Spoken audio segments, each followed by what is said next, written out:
Hello everybody, Grey Ghost here. I want to talk about something that's a little different, just a little different. Not necessarily out of left field, just because I kind of mentioned it in one of my other videos. How does Total War tackle modern settings, at least more modern settings? Because so far it's always been a predominantly sword and board type affair. You have infantry line on this side, infantry line on this side. They clash, some flanking happens, some morale breaks, somebody wins. Pretty much how it goes. But what does heavy machine guns, emplacements, easily deployable by 2 men on the battlefield in less than a minute? What about mortars? Not just the mortars of, like, say, the Empire in Warhammer or in Empire Total War, but highly accurate mortars. Mortars that can deliver several different types of payloads, from flare rounds to IR rounds to HE rounds, smart rounds, all kinds of stuff. And then what does a Total War battlefield look like where those sorts of things matter? Like, what does a Total War battlefield look like if IR flares are a thing? Like, what is that supposed to mean as far as what gameplay implications are there? Same thing with this beauty here. Like, even if we were to add, you can see a mech in the background, by the way, a little sneak preview. Vehicles, infantry, all that. But here, this one guy now imagine him in an environment where he has, like, cover built up around him, concealment, all that kind of stuff, which would be the ideal situation. You don't see this guy before you show up. He has in his hands the ability to kill everything on this field. Situationally, of course. But considering he has a round for this shoulder-mounted system for everything on this field, all he has to do is just get the jump on you. And in Modern Warfare, it kind of seems like almost like a Call of Duty-like tactic, but camping is totally legit, you guys. Like, seriously, there's so much warfare that's built around finding yourself a nice little spot and then making it nicer, safer, and then shooting anybody that comes next to you or your spot.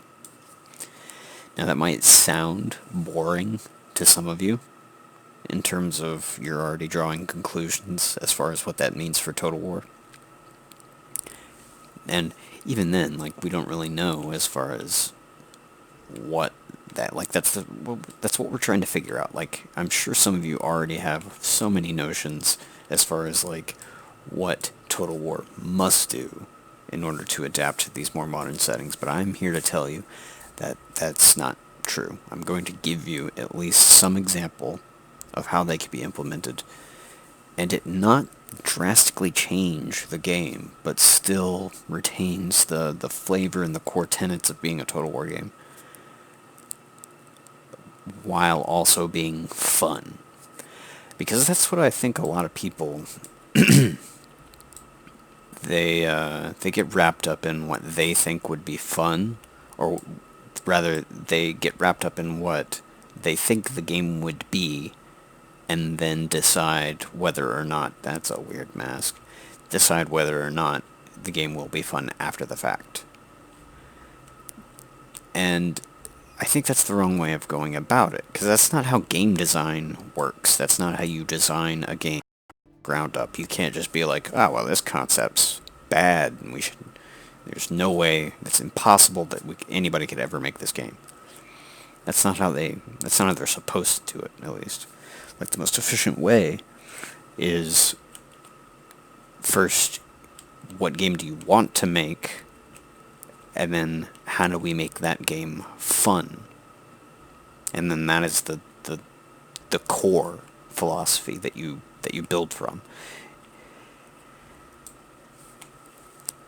So with that in mind, let's make it work. Because at the end of the day, that's what game development is that you have an idea and you have to make it work. So my idea, for simplicity's sake, let's say that we're trying to make a specific era of Total War. Let's say we're trying to make Gulf War Total War. Like that's far removed from what so many people want. Like I've heard people say World War One, World War Two, Vietnam, 40K, Total War. These settings have been met with derision from the community, from what I could tell. Not everybody, but there is a vocal minority there that doesn't really seem to understand how amazing the game could be if they were to actually branch out into something like a more modern setting. So what would that look like? What would Gulf War Total War, or the Gulf War Operation Iraqi Freedom Total War, whatever the hell you want to call it, this fictional game, what does that look like? What do we actually do to make that game? Like, how do we adapt Total War to make that game? Well, let's start with the front line here, the statics of Modern Warfare. And this is just a little tasting, just to prove some points more broadly about the implementation of modern weapons. But say something like this. Heavy machine guns. We've had automatic weapons in Total War before. Like we've had... Oh, this is Arma 3. This is Arma 3, by the way. Milsim. So what better way to portray a Total War in modern setting than using a military simulation?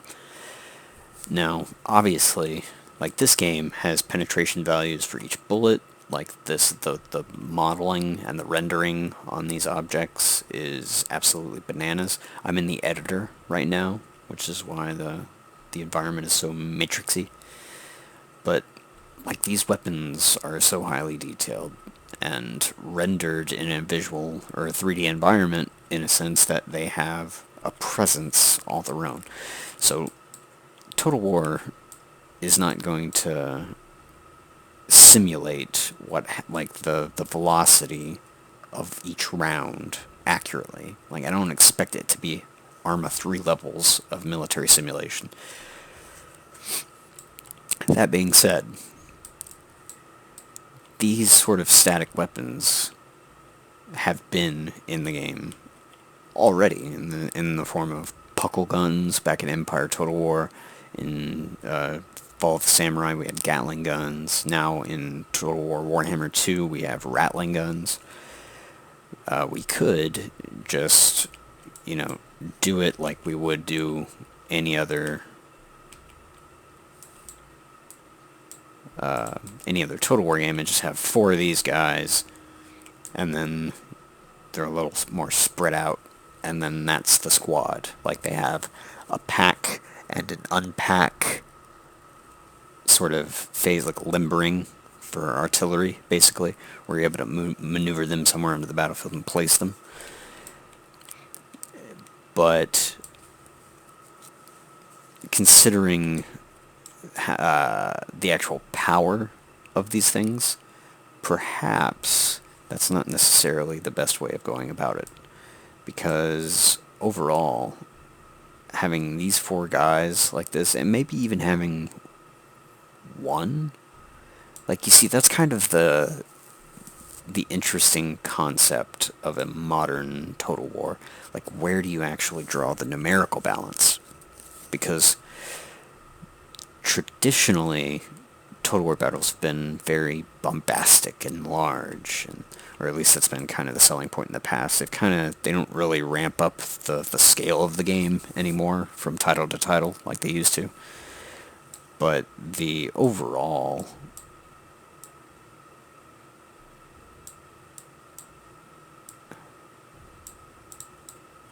Yeah, I mean, the overall inclusion of this sort of unit as a four-man unit seems...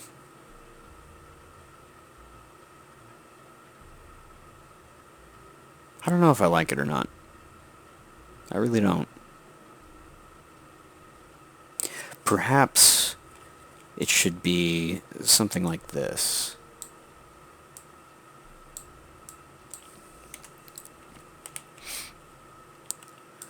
Where you have a squad consists of the two weapons themselves,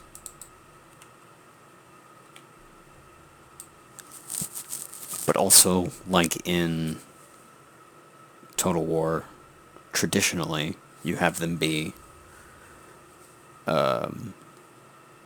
have them come accompanying with a crew, like a full crewed weapon, not just operators for at the moment, but also guys to help them move around stuff, take the gun, give them a break, whatever.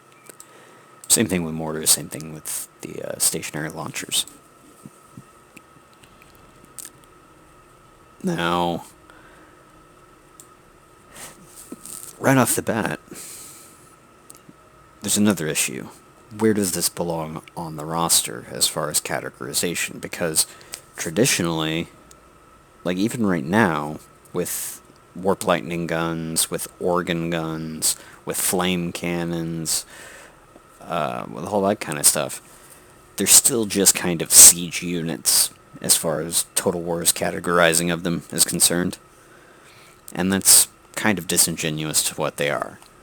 Because these, I propose, in our Gulf War Total War, if you're looking at the United States or NATO, or not NATO, United States Army roster, there would be a section called static machine guns. Or heavy machine guns, maybe. Well, we'll call it static machine guns, as in machine guns that are meant to be deployed in this way, with large standing bipods.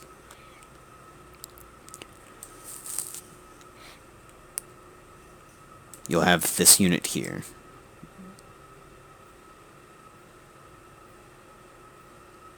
With cost, a stat block, the whole shebang-a-bang. L7A2 machine gun. And that's like this here is the unit card that you get with your purchase. It comes with a deploy mechanic, which acts exactly like mounting, dismounting, or limbering and unlimbering artillery, where they pack the weapon and then they march. And then they pack the weapon again, and they become static, is the thing. They don't move at all. Same thing with mortars. Same thing with these guys. It would be two of them. Whoop. And then their crews.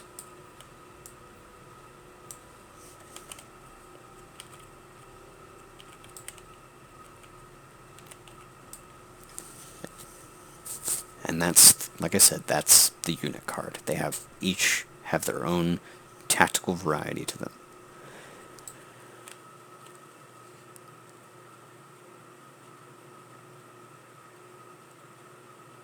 Now, static weapons, they have a lot of battlefield utility for what I was laying out, like ambushes and defense of prepared positions and all that fun stuff. And a lot of that, and a lot of what all of this relies on, and what I think a lot of people overlook as far as what Total War actually is, Total War is 50% its maps, basically, or I should say its design philosophy when making its maps. because the units that it implements and the gameplay mechanics that it implements they revolve in that moment-to-moment gameplay in those environments, in those maps. And if your map is shit, and it isn't fun with all the units that you design, then it's a bad map. I mean, you're the one, I say to the developers, you're the one making the units, making the mechanics, balancing the game, so your map needs to complement that, not hinder it in any way.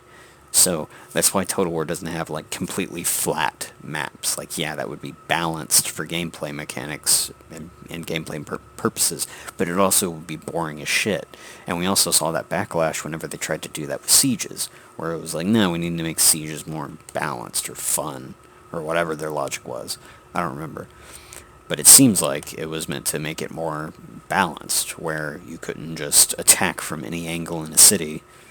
You actually had to, like, you were forced into one lane of attack, and for balance.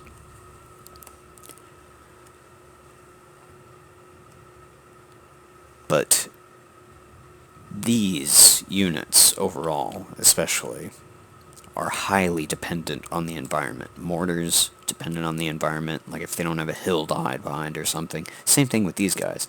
Like, you're talking about units that have operating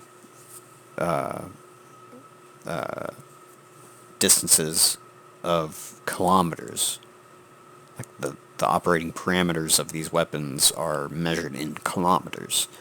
So you have to portray that. You just absolutely have to portray that. Like, I get that cannons have range, and they have done good with the weapons that they've portrayed so far. Like, they don't feel underpowered for the sake of contorting to the engine. But a kilometers-long operating range needs to be adhered to as far as implementing it into a Total War game. And I need to just try not to get my background music to be blasty and weird. So if you're gonna have these weapons and we're gonna have this setting, we have to have maps that can accommodate it, which is true no matter what era of Total War you go to. So, can maps do it now? I think yes. I've seen modders do some crazy my voice cracks so hard right there. I'm gonna take a little drink.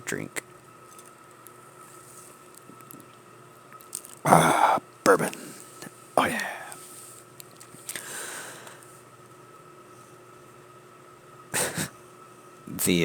What the fuck was I saying? Yeah, shit. But yeah, the map balance is important. I've seen modders do expansions of the boundaries of battle maps in Shogun 2 to make some pretty ridiculous stuff. Maps in Empire and Napoleon were also pretty ginormous. So the engine needs a little bit of love, which is kind of true for minigames. But the engine as it is, I think, is adaptable enough to kind of, at least efficiently, get across the operating ranges of some of these more ridiculous weapon systems. So along with the inclusion of entirely new weapons platforms on the infantry scale, and much more mobile than, say, your mortars of old, you have the role of infantry and the role of just the fighting man on the battlefield. Like, what does that even mean for Gulf War, Total War, where you had previously, like in my SFO game right now, I'm playing a game where I have 140 halberdiers in one unit fighting 330 zombies in another unit, you know? Like, those are ludicrous numbers once you actually start getting it to stack versus stack. Like 20 units versus 20 units. Thousands of thousands on each side. Whereas here, this one guy I know it's kind of an iffy sort of comparison, but this one guy right here, if he had his backpack full of ammo, he could kill all 330 of the zombies by himself. He could.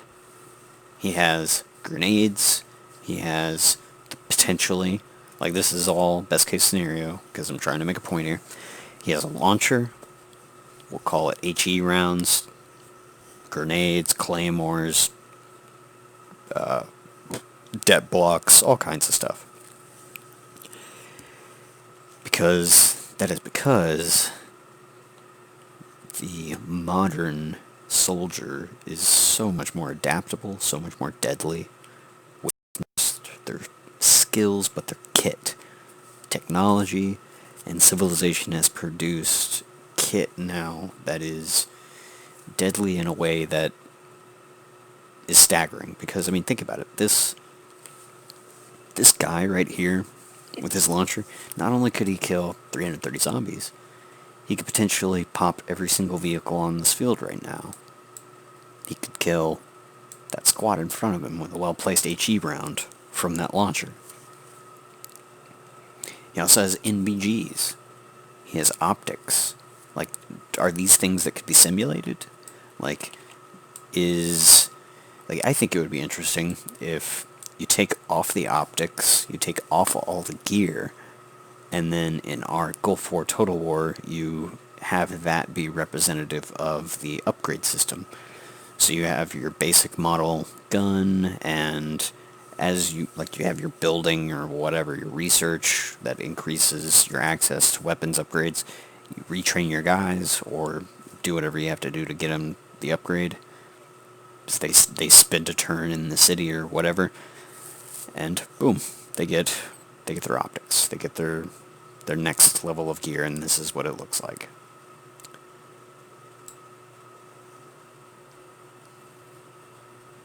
But like I was saying with the smart munitions of mortars and all the battlefield implications, NVGs as well. Like that's like our soldiers can see in the dark now. So what does that mean for warfare?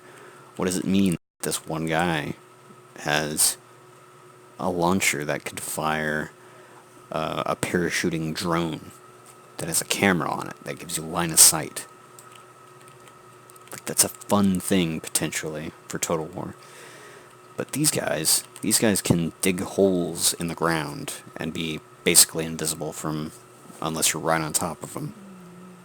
And they have launchers that could kill tanks from those holes. You know, it's ridiculous how versatile the infantry are in the modern battlefield.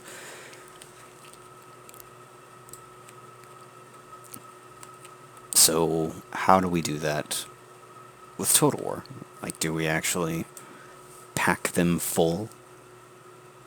Because this right here would be considered an AA team. Like, if you wanted to have a unit card, like it's at its bare most realistic, this is probably what it would look like, but that's not necessarily what would be the most fun.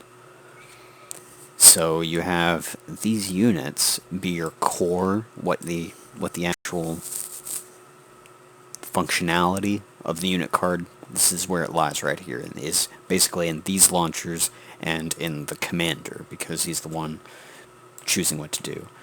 But we could take a page out of these guys and just pad it a little bit. Just pad it just a little bit. And that becomes our AA squad. That becomes our AA unit card. So that way you can take some casualties and maybe even like have little animations of them going and picking up launchers or whatever. Like that's getting a little more off into specifics than we need to get into right now. But just as a general concept, you know, it's a good idea, I think. It's a pretty decent idea. You just pad it out, and then this is what your squad looks like running across the field. Same thing with these guys. Just pad it out a little bit, and then you have an AT group. Now, ATAA, shoulder-mounted launchers, specific weapons. This is a good template for doing basically specialized infantry roles. So say you have an engineering squad, or an engineer squad, I should say, combat engineer squad. Instead of these four guys here, who do AA or AT or whatever, and then they have their padded squad additions, you just change those four guys to engineers, and there you go. They have their kit, they swap their kit. As they take losses, they should still be up, and I mean, you don't even need to really have the model up and going, just as long as the unit card is still alive, like everybody. But these guys could be dead, and that could still count as an, quote, engineering squad. I think it would be interesting if, say, like with the launcher idea, these guys were actually, like, if they take a round and this guy dies, I think it would be interesting if that equipment was on the ground, able to be recovered in some way. Now, this is talking about a potential mechanic, and so it's kind of different than the specifics I was hesitating to get into, but potentially, I think that could be an interesting addition to such a setting, because gear salvaging in the field is definitely a thing, and with how much gear is in the field in this setting, it's something that at least needs to be addressed. Because that way, if you can just, like I say, if your guy dies, and the launcher's just on the ground, if you could just take a squad and run that squad over it, and then that item is picked up by some free person who has a slot, basically, you can call it, I guess, for that item. So as long as one of these blank slate guys is available, and you run this unit card over them, this guy, even though he died, would basically be replaced because they just walked over the equipment. And it could be like a little circle, basically. Like a little... Think like XCOM, if you ever played that, where it's just like a very obvious yellow indicator of just like, hey, walk into this, and then you can pick up something.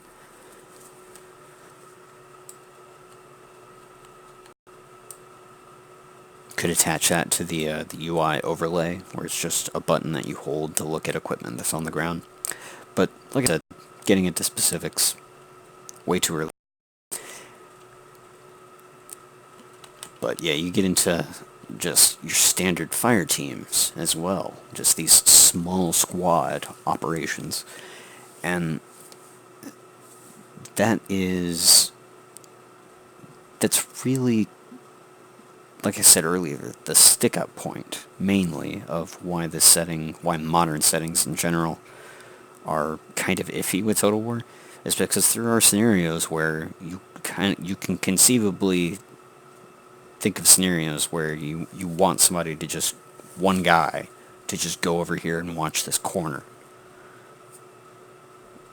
Or some small amount of people to come, like this, 4 guys. Like, if you're thinking of traditional Total War where you have like 120 people in a unit, this looks like it's not going to work. Like having 4 people. So, how do we deal with that? There are several gameplay mechanic ways that you could do it, where almost like a dismounting of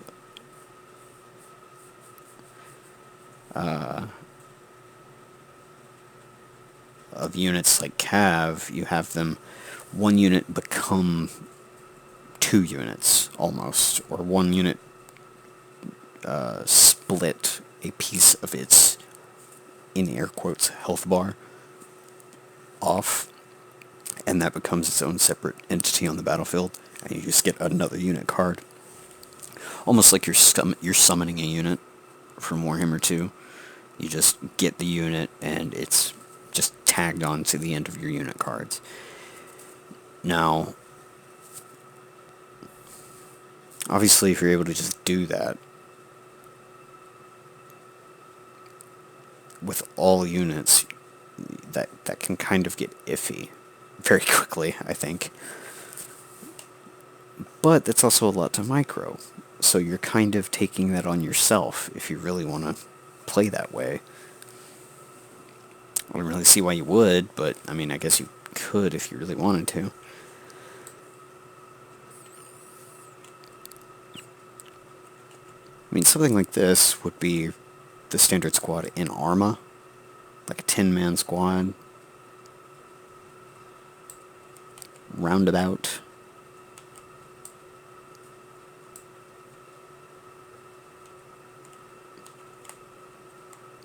You have units like snipers who have very specific battlefield presence. Again, like static weapons, all of it really depends on map implementation and design. Like if you're designing your maps with these units in mind, it shouldn't be an issue.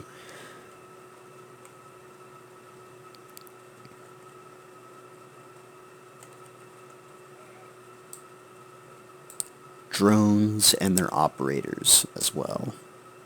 Like, there's just so much implication there as far as like what to do.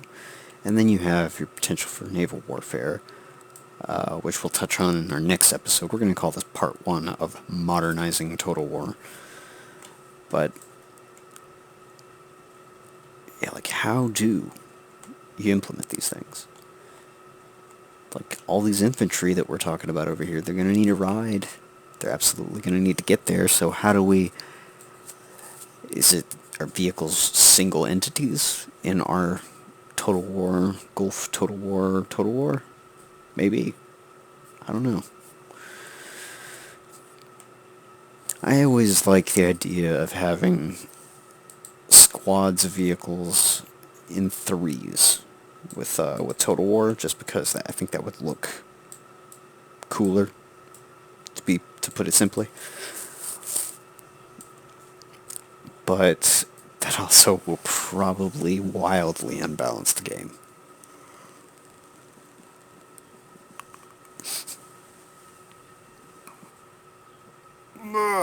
Stretch. Though, to be honest, I don't really think that matters, because what's the difference here? Say, if this infantry squad comes up against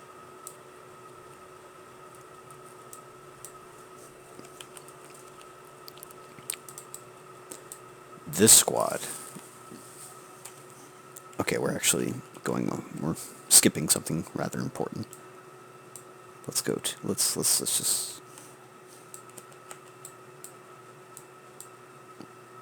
take our launchers over and fight a tank squad. Like, think about the balance of this situation. Is the fact that we decided to make 3 tanks in one squad really going to upset the balance of the fact that this squad is the size that it is? Because it has launchers. It can kill these units rather easy if it gets the jump on them. So, we kill it. Let's say we get 2 good shots off, and then we have return fire. How much damage do you think this tank can do to these units in the time it takes these 2 guys here to reload their weapons, their launchers? That is to put new missiles into... Like, it takes a minute. Like, it actually does take a minute. Like, let's...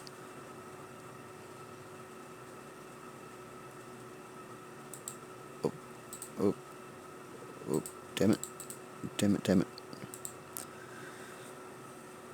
I think that tank would have plenty of time. Absolutely plenty of time. I'm actually running a Mass Effect mod, by the way. It would have plenty of time to decimate that squad. The balance of this kind of system in Modern Warfare comes in the tactical application of these items. So the fact that we could probably kill his buddies and then he'd kill us, look how long it takes.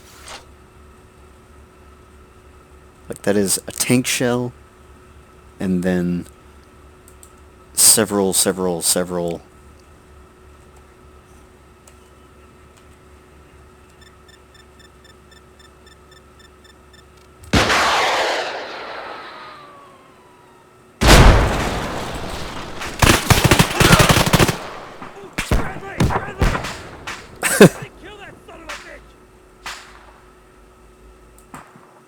It's not like that at all. My point remains. The time it takes, and that was obviously like a very video game reload. Like, in actuality, it would take longer to reload that. But my point is that in order to make it to where the return fire doesn't kill these guys immediately, you have to plan to be shot at. So put these guys in cover. Put these guys not just in concealment, but actual heavy cover.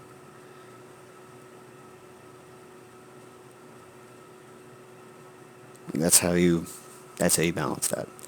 So the idea that these guys here, like, if it was just one vehicle, they would get ambushed and then your unit card is gone. I think this way, making them 3 per squad instead of 1, you afford vehicles a little more, I don't know, mortality, I guess you could say. And that makes it more exciting.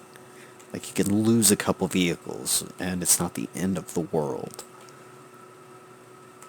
Like, that preserves the battle flow a little bit, you know? That makes it more interesting and not just an infantry slugfest at the end of the game. Light vehicles, same thing. They come with all forms of armament. Mark 19 grenade launchers, machine guns, some of them have flamethrowers. Not those, but just saying, like, light armored vehicles. AA platforms, light armor that function as armored personnel carriers, mobile artillery, mobile rocket launch systems, huge tanks, and then mechs. Like, the weapons platforms of the far future.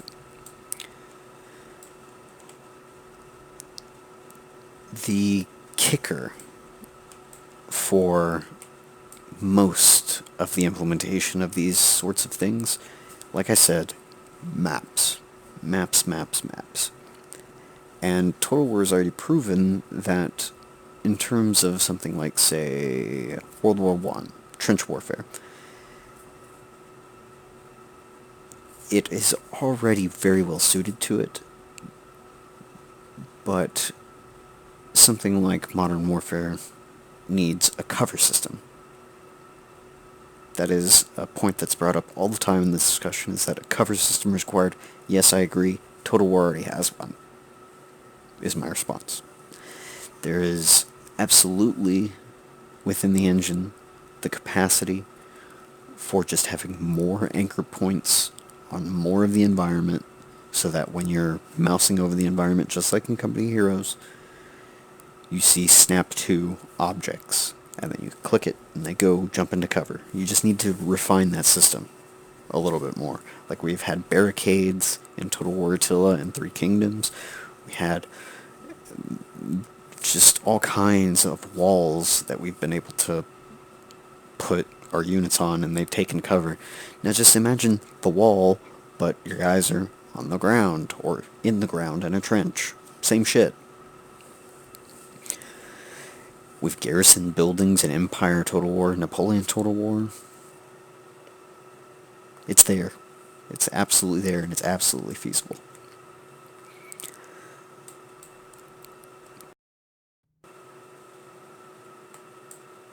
And most of the fun comes from positioning.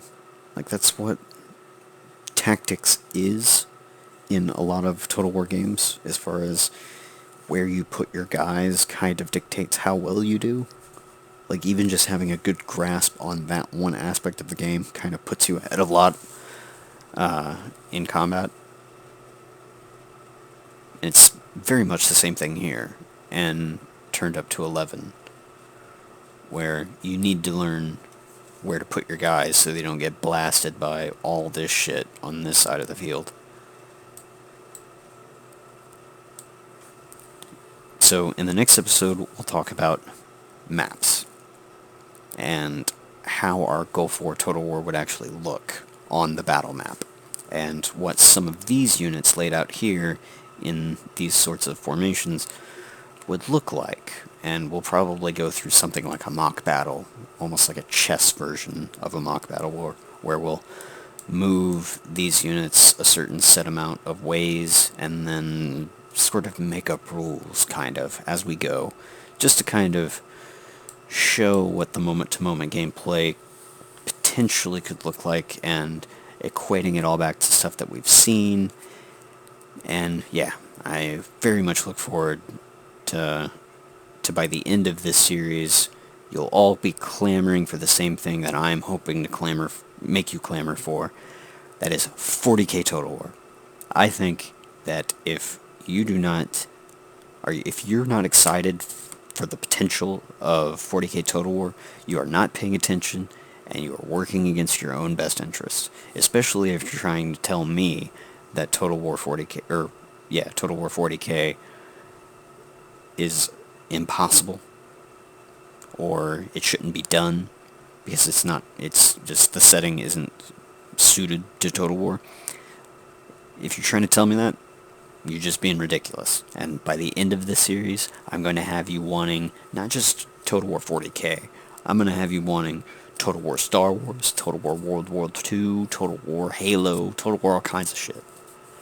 Because the system is more malleable than you think. The game mechanics are more malleable than you think. And using Arma 3 will prove it. So, come back next time. I was about to say tomorrow. Come back whenever the next one is. And we'll talk about how we draw up a map balance, we'll call it. And how that equates to our potential unit choices, our unit roster, and how do we balance all of that. Thanks for joining me.